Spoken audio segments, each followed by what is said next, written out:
Capítulo 4. O trem era horrível, claro.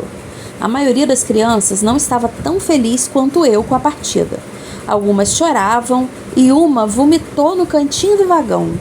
A professora encarregada do nosso vagão ia e vinha, toda nervosa, tentando limpar a bagunça, separar os garotos brigando e explicar pela terceira, 10ª ou 100ª vez que não havia banheiro no vagão, que a gente ia ter que segurar e que ela não sabia quanto tempo faltava e ninguém nem sabia onde o trem estava indo, muito menos quanto tempo levaria para chegar.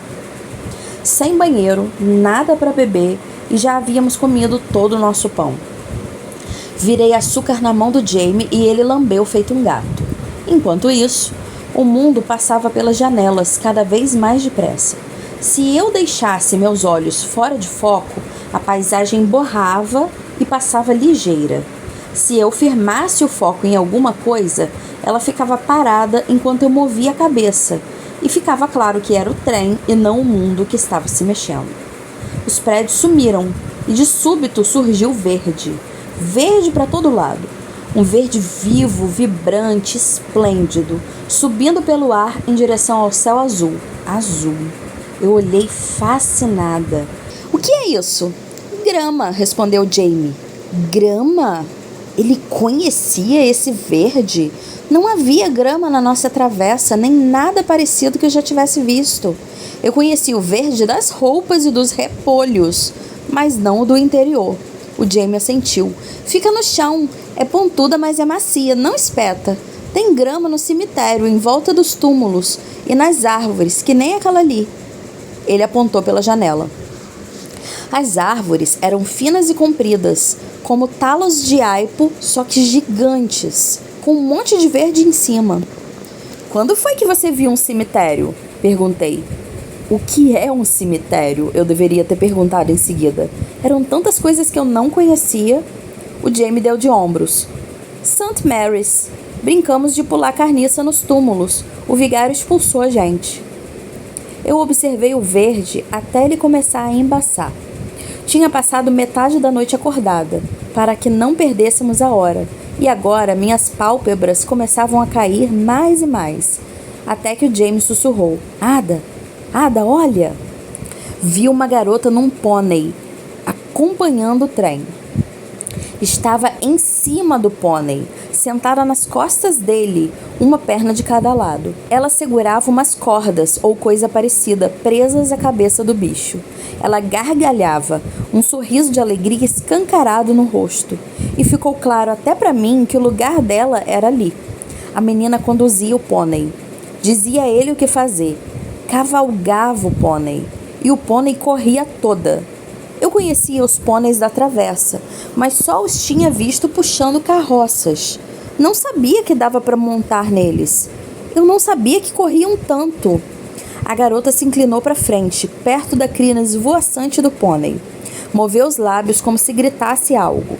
Cravou as pernas nas laterais do animal, que avançou ainda mais ligeiro, as pernas castanhas voando, os olhos vivos. Os dois emparelharam com o trem, que foi fazendo uma curva. Vi um muro de pedra à frente deles. Engoli em seco. Iam bater, iam se machucar. Por que ela não freava o pônei? Eles saltaram. Saltaram um muro de pedras e continuaram a toda, enquanto os trilhos do trem se afastavam. De súbito, pude sentir tudo. A corrida, o salto, a brandura, o voo. Reconheci a cena com o corpo inteiro, como se já tivesse feito aquilo centenas de vezes. Como se amasse fazer. Bati na janela. Eu vou fazer aquilo, disse. O Jamie riu. Por que não? Perguntei a ele. Você anda direitinho. Não contei a ele que meu pé doía tanto que eu já não sabia se conseguiria voltar a andar. Respondi. Ando sim. Capítulo 5. O dia piorou. Não tinha como não piorar. O trem parou, voltou a se mexer e parou de novo. O sol quente invadiu as janelas até o ar azedar. As crianças menores choravam, as maiores brigavam. Enfim, paramos numa plataforma, mas uma mulher mandona não quis nos deixar sair. Discutiu com a professora-chefe, depois com todas as outras, depois até com o maquinista do trem. As professoras diziam que a gente precisava sair pelo amor da misericórdia, mas a mulher, que tinha uma cara de ferro e um uniforme de soldado, só que com saia, bateu na prancheta e se recusou. Estava esperando 70 mães com seus bebês, ela disse. Não 200 crianças em idade escolar. É o que diz aqui. Não quero nem saber o que está escrito no seu papel, gritou de volta a professora-chefe. A professora encarregada do nosso vagão sacudiu a cabeça e abriu a porta. Podem sair todos vocês, mandou. Tem banheiro na estação. Vamos arrumar alguma coisa para vocês comerem e beberem. Saiam. E nós fomos saindo, como uma manada retumbante. As outras professoras fizeram o mesmo, abrindo as portas dos seus vagões. A mulher de cara de ferro fez uma carranca ainda maior e berrou ordens que todo mundo ignorou. Foi uma barulheira, uma confusão de um jeito que eu nunca vira. Melhor que fogos de artifício. O Jamie me ajudou a descer do trem. Eu estava toda dura e desesperada para usar o banheiro. Me ensine a usar o banheiro, pedia ele. Parece engraçado, mas era meu primeiro banheiro de verdade. Lá no apartamento, só havia um, comunitário, no corredor, mas eu usava um balde que a mãe ou o Jamie esvaziavam. Eu acho que eu tenho que usar o de menino, respondeu Jamie. Como assim o de menino? Está vendo? Ele apontou para as duas portas. Como era de se esperar, todos os meninos entravam por uma porta e as meninas por outra. Só que agora havia filas serpenteando para fora das duas. Então me diz o que fazer. Você faz xixi e depois dá descarga. O que é descarga? Como se dá descarga? Tem tipo uma alavanca, você empurra para baixo. Esperei a minha vez, então entrei e descobri tudo, até como se dava descarga. Havia pias e joguei água no meu rosto quente. A garota bem à minha frente, a mais maltrapilha, mais repulsiva que eu já tinha visto, usava uma pia diante da minha, o que era estranho. Franzi o rosto para ela e ela franziu de volta. De repente percebi que era um espelho. A mãe tinha um espelho. Ficava bem no alto da parede e eu nunca dera bola para ele. Encarei a minha imagem horrorizada. Eu achava que eu me parecia com as outras garotas, mas meu cabelo era todo embolado, não era sedoso. Minha pele era mais pálida que a delas, branca que nem leite, só que meio acinzentada, mais ainda em torno do pescoço. Os calos sujos dos meus joelhos pareciam por sob a saia desbotada, que de uma hora para outra pareceu imunda e pequena demais. O que eu podia fazer? Respirei fundo e saí cambaleante. O Jamie estava esperando. Eu o encarei de cima a baixo com meu novo olhar crítico. Ele também estava mais sujo que os outros garotos. Sua camisa já nem tinha mais cor, de tão desbotada, e as bordas de suas unhas estavam pretas. A gente devia ter tomado banho, eu disse. O Jamie deu de ombros. Não importa, mas importava. Em casa, quando eu olhava para a travessa pela janela, conseguia ver a peixaria na esquina do outro lado da rua, 3 prédios à esquerda.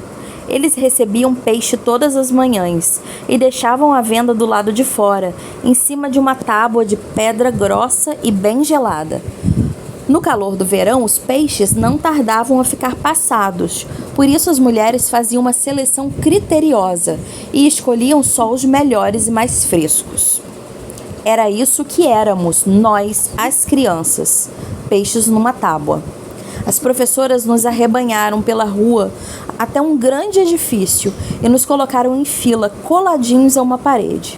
Os homens e as mulheres do vilarejo passavam lentamente por nós, olhando para ver se éramos meigos, bonitos e saudáveis o bastante para ser levados para casa. Pelas expressões que faziam e as coisas que diziam, ficava claro que muitos de nós recebíamos péssimas avaliações. Deus do céu, disse uma dona, dando para trás ao cheirar o cabelo de uma menininha. Estão imundos. Eles vão tomar banho, retrucou a mulher da cara de ferro. Ela coordenava as operações bem no meio do salão, ainda de prancheta na mão. Temos que ser generosos. Não esperávamos tantos. Temos que fazer a nossa parte. A minha parte não se estende a um bando de ratos de rua nojentos, retorquiu um velho. Esses aí parece que vão nos matar enquanto dormimos. São crianças. crianças, retrucou a mulher da cara de ferro. Não tem culpa da própria aparência. Olhei em volta.